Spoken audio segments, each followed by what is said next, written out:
Hello everyone, good morning all of you.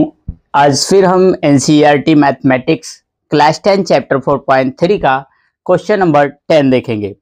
देखते हैं हमारा क्वेश्चन नंबर 10 क्या कह रहा है।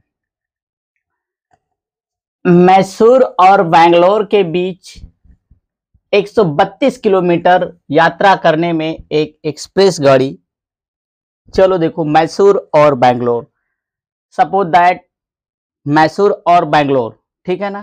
तो यहां मान लो ये एक पॉइंट है और ये एक पॉइंट है, ये ए है, ये बी है। एक रास्ता है, एक हाईवे है और इसी रास्ते पर एक जगह मैसूर है और एक जगह कहीं बैंगलोर है और इन दोनों के बीच की इन दोनों के बीच में 132 किलोमीटर की दूरी तय करने पर, ठीक है ना, ये समझ लो मैसूर और बैंगलोर के बीच की दूरी जो है हमारे पास कितना है, 132 किलोमीटर। समझ में आया? मतलब ये मैसूर और बैंगलोर के बीच की दूरी है, ना कि मैसूर से लेकर बैंगलोर तक की दूरी है। उसके बीच के कहीं दो स्पॉट हैं, उनके बीच की दूरी ये है। तो देखिए मैसूर और बैंगलोर के बीच के 132 किलोमीटर यात्रा करने में एक एक्सप्रेस रेलगाड़ी, अब देखिए ये 132 किलोमीटर की यात्रा अपने पास एक एक्सप्रेस रेलगाड़ी तय करेगी और एक सवारी गाड़ी भी तय करेगी। एक सवारी रेलगाड़ी होगी और एक एक्सप्रेस रेलगाड़ी होगी, ठीक है ना। दो रेलगाड़ी अपने पास है। देखिए रेलगाड़ी सवारी गाड़ी से 1 घंटा कम समय लेती है। आप समझे क्या कह रहा है क्वेश्चन? क्वेश्चन ये कह रहा है, समझ लो यहां कहीं हमारे पास मैसूर है और यहां कहीं अपने पास बैंगलोर है, ठीक है ना। और इन दोनों के बीच में ये एक पॉइंट है और बी एक पॉइंट है। मतलब ये कोई जगह का नाम है, कोई दूसरा शहर होगा या कुछ और होगा। यहां से एक साथ मान लो दो चीजें मिलती हैं, एक ही स्टेशन पर एक ही समय पर दो ट्रेनें चलती हैं। तो एक ट्रेन कौन चलती है, एक्सप्रेस रेलगाड़ी, और एक ट्रेन चलती है सवारी रेलगाड़ी। कहां से कहां तक के लिए? ए से चलती हैं बी तक के लिए। तो अगर ये मान लो एक्सप्रेस रेलगाड़ी यहां से 7 बजे निकलती है और यहां पर मान लो कितने बजे पहुंच जाती है, मान लो 10 बजे पहुंचती है। कितने बजे? 10 बजे। कहां पर? बी पर। कहां से निकलकर? ए से निकलकर, मान लिया हमने। और वहीं ये सवारी गाड़ी जब यहां से चलती है, कहां से? यहां से 7 बजे चलती है, तो ये बी के जगह पर कहां पर कितने टाइम में पहुंचती है? 11 बजे पहुंचती है। मतलब ये वाली जो है ना, इससे 1 घंटे का कम समय लेती है। ये अपना था क्वेश्चन। और क्या कह रहा है, मध्य के स्टेशनों पर ठहरने का समय ध्यान में ना लिया जाए। मतलब जो बीच में समय रुक रहे हैं उनको मत जोड़िए। यदि एक्सप्रेस रेलगाड़ी की औसत चाल सवारी गाड़ी की औसत चाल से 11 किलोमीटर प्रति घंटा अधिक हो तो दोनों रेलगाड़ियों की औसत चाल ज्ञात करनी है। तो चलिए ठीक है, देखते हैं। अब हम मानकर काम करेंगे हम। ये हमारा जो था, हमने यहां पर पूरा प्लान समझा दिया। अब आगे समझते हैं हम।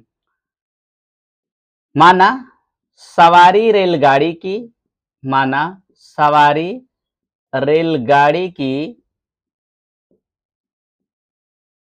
औसत चाल अपने पास क्या है, x किलोमीटर प्रति घंटा मान लेते हैं, ठीक। तब एक्सप्रेस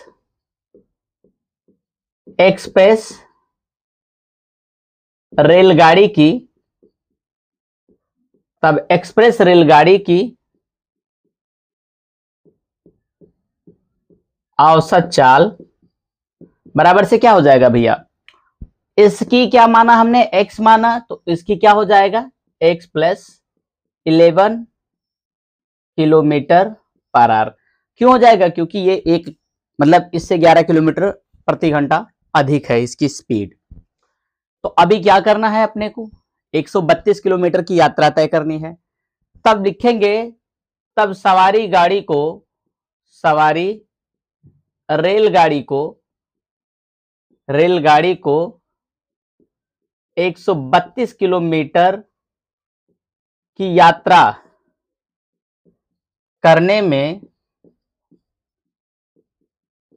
लगा समय बराबर से क्या होता है भैया, दूरी बटा चाल। क्या होता है, दूरी बटा चाल होता है। और दूरी अपने पास 132 किलोमीटर, चाल है x किलोमीटर पर आवर। अब क्या करना है, इसके बाद तब एक्सप्रेस रेलगाड़ी को 132 किलोमीटर की यात्रा करने में लगा समय, वापस से दूरी बटा चाल, तो 132 बटे का x प्लस का 11 किलोमीटर पर आवर, ये अपनी रफ्तार, मतलब ये इतना लग गया, ये दोनों का समय लग गया। अब देखिए, अभी अपने को क्या करना है, यहां ध्यान से थोड़ा सा देखिएगा। अभी आपने क्या देखा भैया, ये सवारी गाड़ी है, ये सवारी गाड़ी इतना समय ले रही है 132 किलोमीटर की दूरी तय करने में, और ये एक्सप्रेस गाड़ी है जो इतना समय ले रही है 132 किलोमीटर की दूरी तय करने पर। तो हमने यहां पर दिखा दिया आपको, ये 10 बजे पहुंचती है तो ये 11 बजे पहुंचती है। कौन, अगर ये 10 बजे पहुंचती है, ये सपोज दैट कितने बजे, 10 बजे पहुंची, तो ये कितने बजे पहुंचेगी, 11 बजे पहुंचेगी। इक्वेशन कब बनेगा, जब दोनों बराबर होंगे। आप सोचो ये दोनों बराबर कब होंगे, तो यहां देख लो, ये और ये बराबर कब होंगे, ये और ये। तो अगर आप 11 में से 1 घटा दो तो 10 इधर भी 10 इधर भी हो जाएगा, या फिर इसमें 1 जोड़ दो तो 11 इधर भी 11 इधर भी हो जाएगा। तो चलो इसमें हम 1 जोड़ देते हैं, यानी कि इसमें हम 1 जोड़ देते हैं और यहां बीच में बराबर लगा देते हैं। बराबर लगाए क्योंकि ये बराबर हो गए। अब ये 132 बटे का x हो गया, ये इधर आया तो माइनस वापस से 132 बटे का x प्लस 11, और इस पार रह गया 1। ये अपना हो गया, ठीक है ना। ये अपना क्वेश्चन है, कितना, 132 बटे का x और माइनस 132 बटे का x प्लस का 11 बराबर से 1। ये अपने पास टोटल सवाल है। अब देखो क्या करोगे, आप इसका इसमें मल्टीप्लाई कर दो, तो इसका इसमें करोगे तो ये हो जाएगा 132x, और इसका इसमें करोगे तो ये हो जाएगा 1452, यानी कि 132 का पहाड़ा 11 बार पढ़ोगे तो 1452 होगा।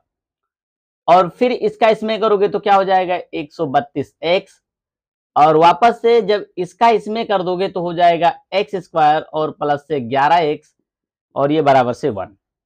अभी ये दोनों क्या हो गए, ये माइनस का ये प्लस का, तो कहानी इसकी फिनिश हो गई। अब इसका इसमें डायरेक्ट ऐसे कर दो तो क्या हो गया, इधर देखो, इधर हो गया 1452, ठीक, और इधर हो गया x स्क्वायर प्लस का 11x।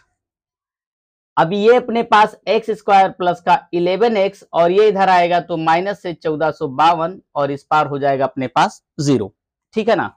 अब अपने पास क्या रहेगा, देखो अभी ना इसका इसमें हमको क्या करना है, गुणा करना है, ठीक, गुणनखंड विधि से इसको सॉल्व करेंगे। सॉल्व करने के कई मेथड है, लेकिन हम गुणनखंड विधि से सॉल्व करेंगे।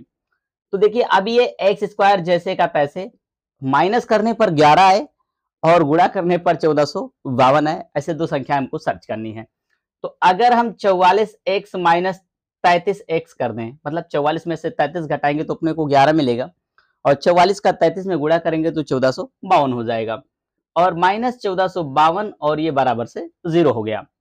अभी देखिए एक बार वापस से, एक्स स्क्वायर प्लस का 44x, और ये माइनस का 33x, और ये माइनस का 1452, और ये बराबर से 0।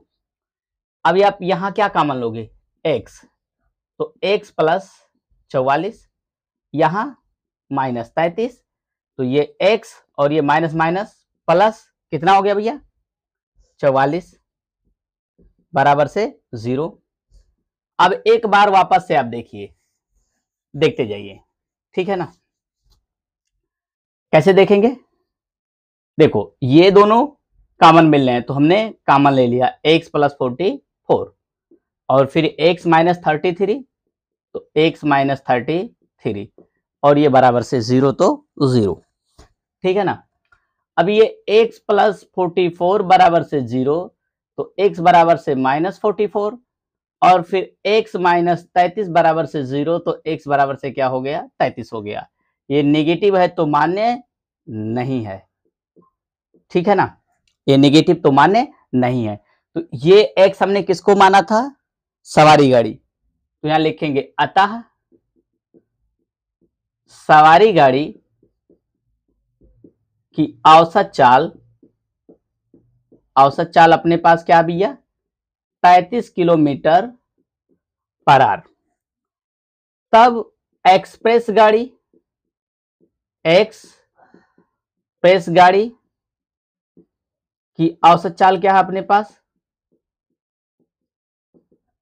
x प्लस 11, ठीक, तो 33 और प्लस का 11 बराबर से 44 किलोमीटर प्रति घंटा।